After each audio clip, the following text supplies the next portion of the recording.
ராவணா பார்வையாளர்களுக்கு வணக்கம். இன்று சட்டமன்றத்தில் நடந்த விவாதம் குறித்து, பிரச்சனை குறித்து பேசும்போது 1972 பெருந்தலைவர் காமராசர் அவர்கள் ஒரு நிகழ்ச்சி பிரச்சார கூட்டத்தில் என்ன பேசினார்ன்றதை ஒரு கதையாக ஒப்பிட்டு பேசியிருந்தேன். ஏன்னா குட்டி கதைகளின் காலம் இது அப்படின்ற மாதிரி இருக்குது. அன்று அந்த பெருந்தலைவர் காமராஜர் என்னவாக நடந்து கொண்டார் மாணவர்களிடத்தில் அப்படின்றத பற்றி பேசிட்டு, இன்றைக்கி கல்வித்துறையில் என்னெல்லாம் நடந்துகிட்டு இருக்கு அப்படின்றத பற்றி நம்ம பேசியிருந்தோம். அது இப்போ நடப்பு அரசியலுக்கும் சொல்லியிருந்தோம். அதற்குள்ளாகவே 2 நண்பர்கள் தொலைபேசியில் அழைச்சி ஒரு பொருத்தமான பழைய சம்பவத்தை நீங்கள் சொல்லியிருக்கீங்க. இதெல்லாம் யாருக்குமே தெரியாது இந்த மாதிரியான சம்பவங்கள். அப்படி ஒரு அக்கறை வைத்து கொண்டிருந்த ஒரு தலைமுறை அரசியல் தலைவர்கள் இருந்தார்கள். இன்று பிஞ்சு உள்ளத்திலேயே நஞ்சு கலக்கிற மாதிரி பள்ளிக்கூடங்கள்லேயே போயிட்டு பாட்டுக்கு நடனம் ஆடுற மாதிரி, சினிமா பாட்டுக்கு நடனம் ஆடுற மாதிரியான மாணவர்களை மாற்ற அந்த போக்கு எப்படிப்பட்டது என்றதை நீங்கள் சுட்டி காட்டியது உண்மையிலேயே வரவேற்கத்தக்கது அப்படின்னு சொல்லியிருந்தாங்க. அதை ஒட்டி நம்ம பேசிகிட்டு இருக்கும்போதே பார்த்தா அடுத்த ஒரு சட்டமன்றத்தினுடைய எதிர்வினை வெளியில் விழுந்திருக்கு. ட்விட்டர் மூலமாக எதிர்க்கட்சி தலைவராக இருக்கக்கூடிய உதயநிதி அவர்களுடைய ட்விட்டர் பக்கத்தில் எக்ஸ் வலைதளத்தில் போட்டிருக்கிற இது இன்றைக்கி பெரும் பேசுபொருளாக இருக்கிறது. கிராமத்தில் சொல்லுவாங்க ஒரு பழமொழி என்னென்னா, தோற்று போனவன் தூசணத்தை கையில் எடுப்பான் அப்படின்வாங்க. தூசணம்னா கெட்ட கெட்ட வார்த்தையில் திட்டிகிட்டு இருப்பான். அந்த தோல்வியை சகிச்சிக்க முடியாது. தோல்விக்கு அதை சரி கட்டுற மாதிரி எதிரிட்டு சண்டை போடவும் முடியாது, அவனை வீழ்த்தவும் முடியாதுன்றப்ப என்னென்னா அந்த தூசண வார்த்தை தான் விழுந்துக்கிட்டு இருக்கணும். அது திராவிடத்தினுடைய குணமா, இல்லை திராவிடம் எப்பவுமே இப்படித்தானா அப்படின்ற ஒரு கேள்வி இருக்குது. நடிகர் விஜயாக இருந்த வரைக்கும் அவர் வேற, பிறகு முதலமைச்சர் விஜய் ஆகிட்டார். சட்டமன்றத்தில் ஒரு விஷயத்தை வைக்கிறாரு. அவதூறற்ற குற்றச்சாட்டு என்றால் நீங்கள் உடனே புகார் கொண்டுட்டு வரலாம், சட்ட நடவடிக்கைகள் எடுக்கலாம், அங்கே நீங்கள் உங்களுடைய எதிர்ப்பை பதிவு செய்யலாம். ஊழல் பணம் டாஸ்மார்க்குடைய நிதி அந்த கட்சிக்கு போனது எப்படின்றதெல்லாம் இனிமேல் அடுத்தடுத்து வரும்னு சொல்லியிருக்கிறார். இதற்கு நீங்கள் முறையாக எதிர்ப்பு தெரிவிக்கலாம்.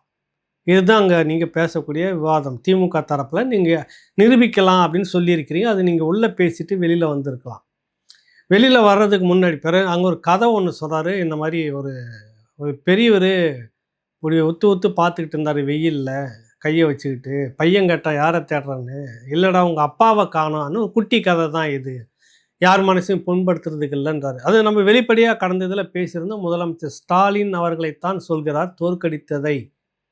கொளத்தூரில் 5 நிமிஷம் பேசினதுக்கே ஆட்டங்கண்டு போச்சுன்ற ஒரு வார்த்தை ஏற்கனவே அங்கே பேசியிருக்கிறார். அதெல்லாம் உள்ள சட்டமன்றத்தில் நடந்தது. அப்போ ஒரு 5 நிமிஷம் பேசுனதுக்கே இது இருக்குது. இந்த நேரத்தில் பேசலைன்றாங்க. பேசினா என்ன ஆகும் முழுசா அப்படின்றது தான் விஜய் சொல்ல வர விடயம். இது எல்லாமே அரசியலாக தான் அங்கே விமர்சிக்கப்படுது. அது வரைக்கும் ஒரு பர்சனல் அட்டாக் இல்லை. அப்பாவாக தன்னை முன்னிறுத்தி கொண்டது கடந்த காலத்தில் முதலமைச்சர், முன்னாள் முதலமைச்சராக இருந்த ஸ்டாலின், எல்லாருக்குமே தெரியும். அந்த அப்பாவை இப்போ சட்டமன்றத்தில் காணுன்றதை நாசுக கிண்டல் அடிக்கிறார். நீங்கள் பதிலுக்கு அந்த மாதிரி அரசியல் நிறைய பேசியிருக்கலாம். வெளியில் அந்த பேட்டி கொடுக்கும்போது, அது எக்ஸ் வலைத்தளத்தில் பதிவிடும்போது ஒரு அரசியல் நாகரிகம்னு ஒன்று இருக்குது. அதுக்கு உதயநிதி சொல்லக்கூடிய பதில் எப்படி வந்திருக்கு அப்படின்னு பார்த்தீங்கன்னாக்கா, அவர் சொல்கிறாரு, சட்டப்பேரவையில் ஆளுநர் உரைக்கு பதிலுரை என்ற பெயரில் ஸ்கிரிப்டட் அவதூறுகளை அள்ளி வீசி ஆக்டிங் பெர்ஃபார்மன்ஸ் காட்டியிருக்கிறார் முதலமைச்சர் விஜய் அப்படின்னு சொல்ல வர்றாரு. அங்கே ஒரு ஷூட்டிங்கை தான் நடந்தது. ஒரிஜினல் கேமரா அது சட்டமன்றத்தில் நேரலையில் இருக்கிறது ஒரிஜினல் கேமரான்னு நினச்சிக்கிட்டு அது ஒரு ஷூட்டிங்காக தான் நடத்தியிருக்கிறாரு. அங்கே இயக்குனது சபாநாயகர், முதலமைச்சர் அவர் தான் டைரக்டரு, அப்புறம் மற்றவங்களாம் உதவி இயக்குநர்களாக இருந்திருக்கிறாங்க, இன்னும் அந்த நினைப்பிலே தான் இருக்கிறாருன்னு வெளியில் பேட்டியெல்லாம் கொடுத்துருந்தார். அதை தான் எக்ஸ் வலைதளத்துலேயும் பதிவிட்டிருக்கிறாரு.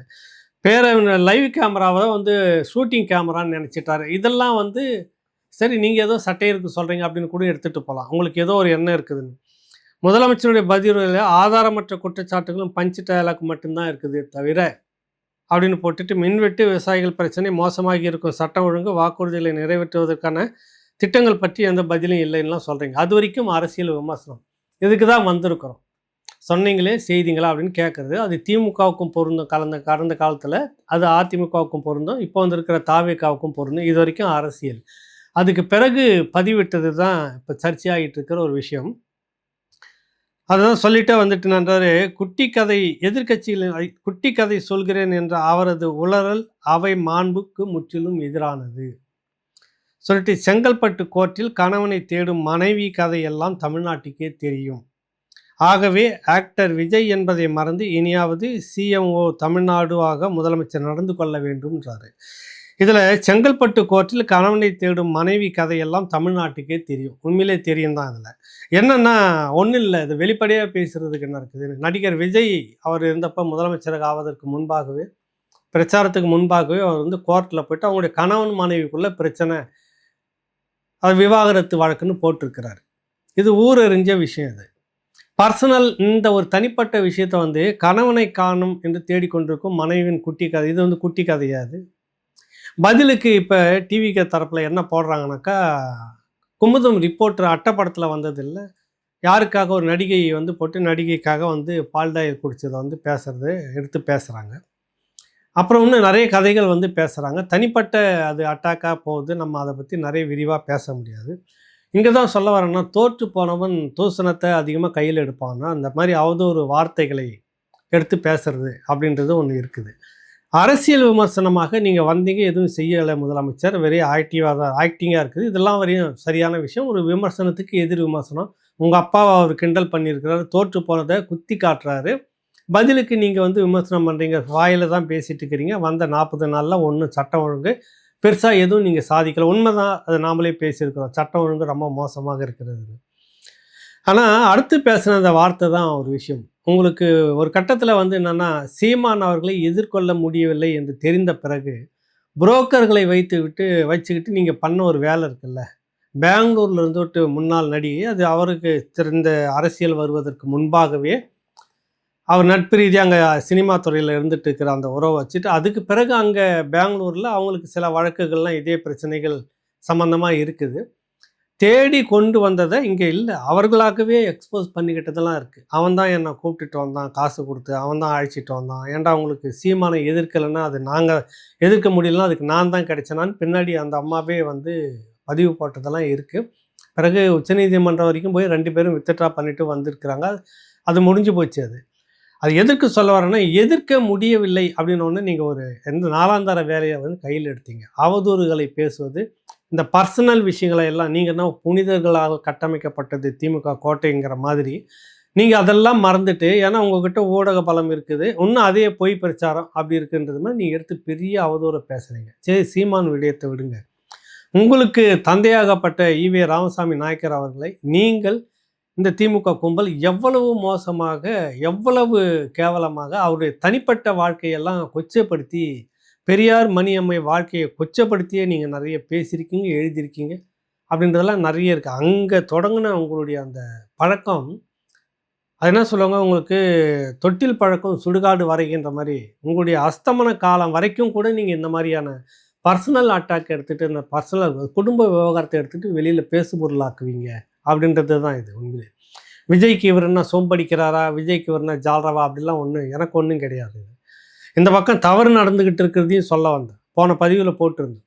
இப்போ இந்த விடயம் வந்து என்னென்னா, அரசியல் விமர்சனம். அப்பாவை காண நான் தோக்கடிச்சிட்டா அது ஒரு அரசியல். நீங்கள் பதிலுக்கு எங்கள் அப்பா வந்துட்டு இந்த மாதிரி வந்து 1.5 கோடி வாக்காளர்களின் மனதில் எங்கள் அப்பா இருக்கிறார், எங்கள் அப்பான்னு கூட சொல்லலாம், அப்பா இருக்கிறார்.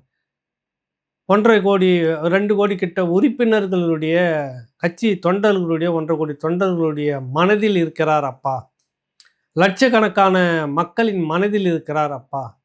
ஏதோ ஒன்று நீங்கள் டயலாக் விட்டுட்டு போகலாம். என்ன, கள்ளச்சாராயம் குடிச்சு கள்ளக்குறிச்சியில் இறந்து போனாங்களா, அவங்களுக்குலாம் போய் 10 லட்ச ரூபா நீட்டினீங்கல்ல, அவர்களுடைய மனதில் இருக்கிறார் அப்பா. ஏதோ ஒன்று சொல்லிட்டு போகலாம். பதிலுக்கு நிறைய இருக்குது உங்களுக்கு சொல்லவா. என்ன வார்த்தைகளா இல்லை, அரசியல் விமர்சனம்ன்றதுக்கு பதில் அரசியல் விமர்சனன்ற வரைக்கும் நாகரிகம். அப்பாவை காணலாத அப்பா எங்கெல்லாம் இருக்கிறார். பரந்தூர் விமான நிலையம் கட்டுறதா சொல்லிட்டு விவசாயிகள் போராட்டத்தில் வந்து ஒருத்தரை வழக்கு போட்டு உள்ளே வச்சிடல, அங்கே இருக்கிறார், அங்கே இருக்கிறார், அவர் மனதில் இருக்கிறார் அப்பா அப்படிலாம் பேசியிருக்கலாம். ஏன் வேணான்னு இருக்குது, நிறைய பேசலாம். உங்களுடைய நல்ல திட்டங்கள் நிறைய கொண்டு வந்திருந்தீங்க, அந்த திட்டங்களுக்கெல்லாம் அந்த திட்டங்களில் வாழ்ந்து கொண்டு இருக்கிறார் அப்பா அப்படின்னு சொல்லலாம், நிறைய சொல்லலாமே. அப்பா இல்லைன்றதுக்கு என்ன ஒன்றுமே இல்லை.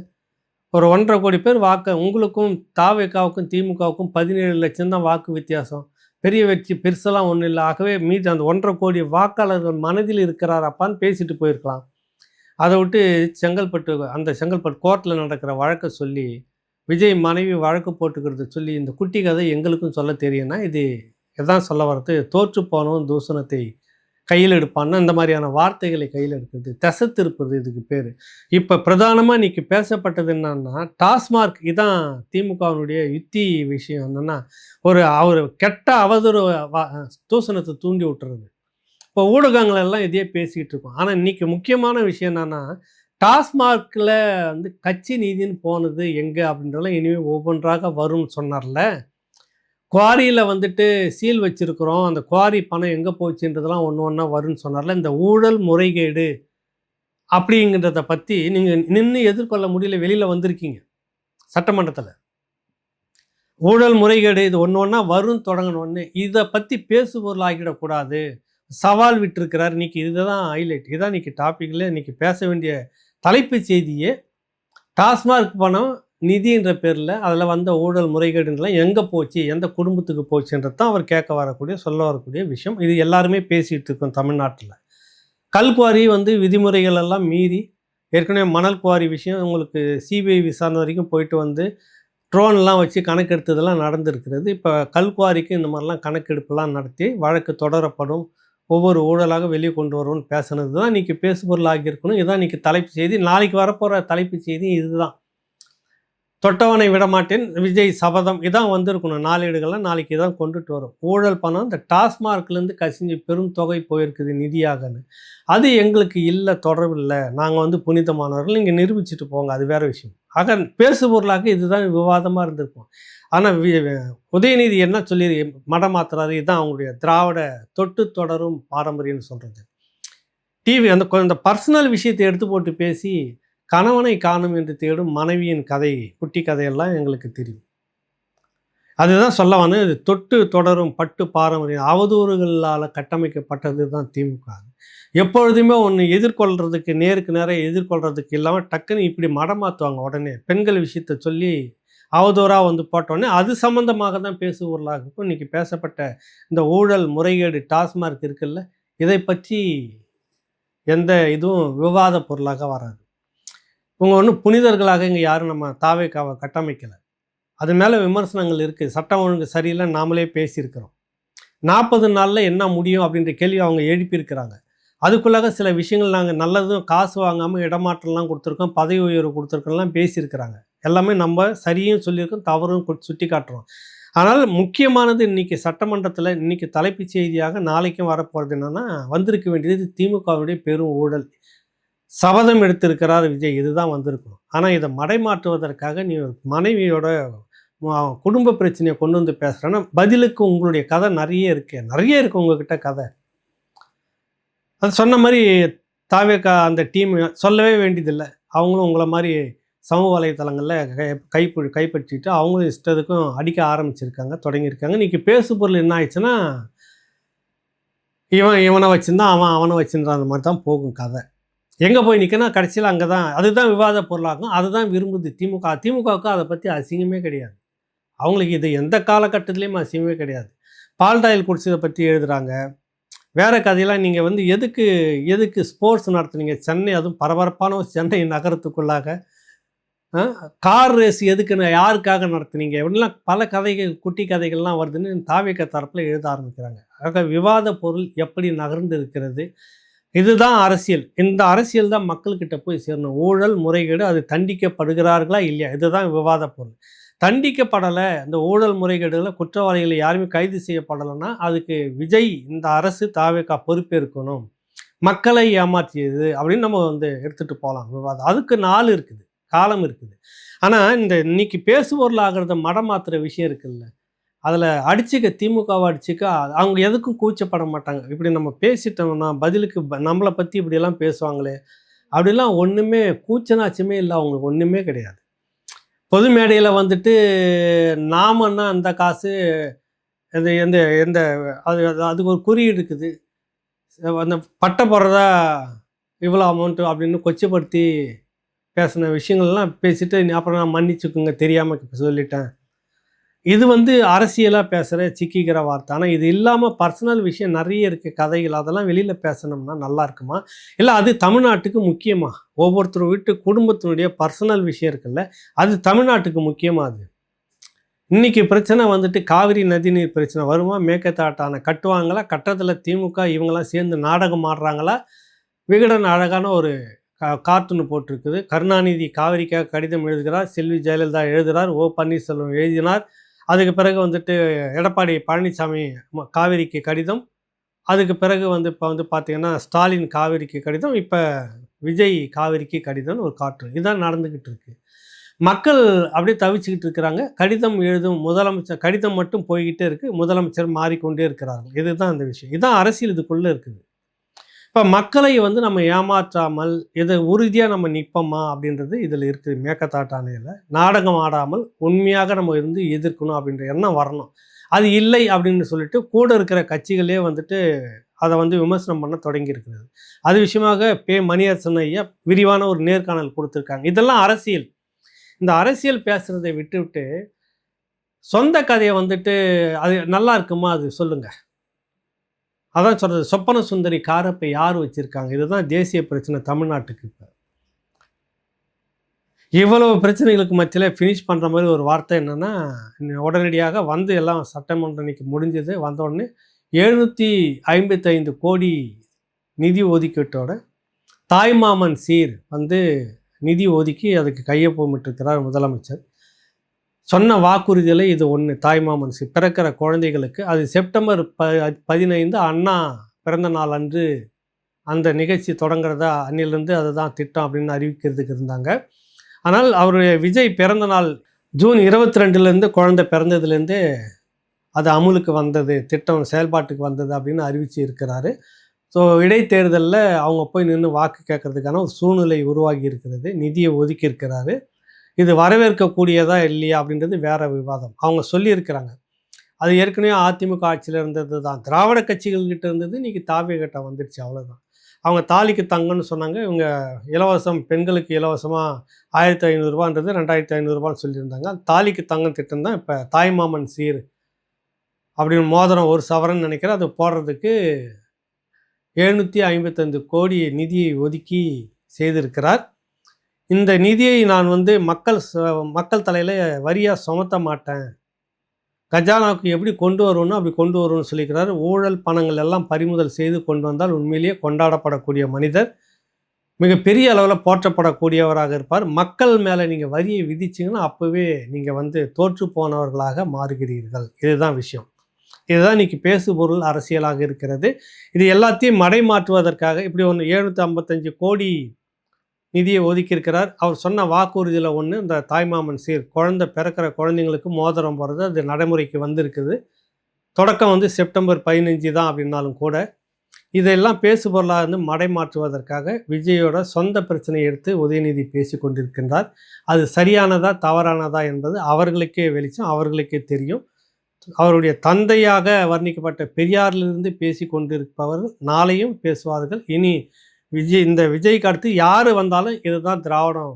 கடைசி காலகட்டம் வரைக்கும் இந்த அவதூறுகளை தான் கையில் எடுத்துக்கிட்டு இருக்கோம், தூசண வார்த்தைகளை தான் கையில் எடுத்துக்கிட்டு இருக்கோம். அதை மாற்ற முடியாதுன்றது தான் அந்த பதிவு.